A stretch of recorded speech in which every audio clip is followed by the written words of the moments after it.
Experiments are used to study cause and effect relationships. You start with a prediction called a hypothesis and then test that prediction in a controlled setting. Designing an experiment means planning exactly how you test your hypothesis to reach valid conclusions. To create a strong experimental design, you need to answer some key questions. What are your independent and dependent variables? How will you balance internal and external validity? How will you manipulate your independent variable? Will you compare outcomes between or within groups? How will you measure your dependent variable? In this video, I'll walk you through the practical decisions you need to make in your experimental design, using a simple example to explain each choice. Hi, I'm Jessica from Scribbr, here to help you achieve your academic goals. First, identify your independent and dependent variables. In an experiment, you manipulate an independent variable and measure whether it causes a change in the dependent variable. For example, let's say you're interested in the effects of caffeine on short-term memory.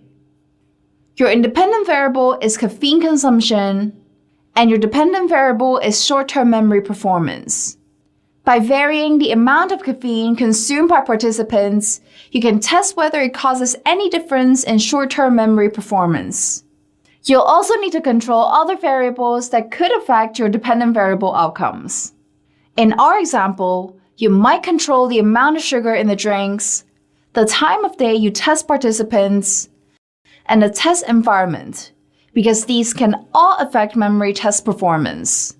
As you design your experiment, you'll need to strike a balance between internal and external validity. Internal validity is about how strongly you can demonstrate causation. You'll need to make sure that nothing other than your manipulation can explain your outcomes. External validity is about how confidently you can generalize your findings to broader populations or real-life settings. Are your study subjects representative of the population you're interested in? Is your study environment similar to the context you apply your findings to? There's a trade-off between internal and external validity. Experiments have higher internal validity than other types of research, but they often have lower external validity. To manipulate your independent variable, you create two or more conditions. These are sometimes also called treatments or levels of the independent variable. You need to decide how many conditions to use and how widely they will vary. For example, in your caffeine experiment, you could use 3 conditions. Participants will receive drinks with either no caffeine, low caffeine, or high caffeine. For internal validity, you need at least one control condition to compare with your experimental conditions. In our example, the control condition is no caffeine. For external validity, you'll need to consider how well your conditions reflect real-life settings. In your experiment, you compare different conditions with each other. But first, you need to decide whether you'll compare these between or within groups. A between groups or between subjects design means that each subject will only experience one condition. In our example, that means you have 3 groups. Group 1 receives a decaffeinated drink, Group 2 receives a low caffeine drink, and Group 3 receives a high caffeine drink. Participants are placed into one of the 3 groups at random, and you compare the short-term memory performance of these different groups.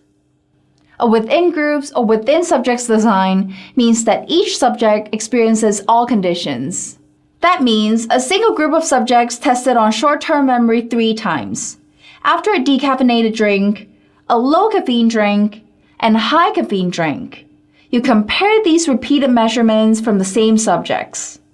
Within groups designs are often cheaper and faster, but between groups designs have stronger internal validity. Finally, you need to decide how you collect data on your dependent variable outcomes. You should aim for reliable and valid measurements that minimize bias or error.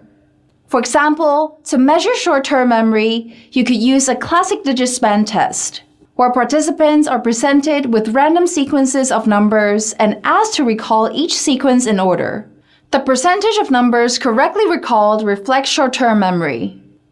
How precisely you measure dependent variables also affects the kinds of statistical analysis you can use on your data. And here's a final tip. If you're studying people or animals, don't forget to consider ethics in your design. This includes things like obtaining consent, minimizing harm, and data anonymity.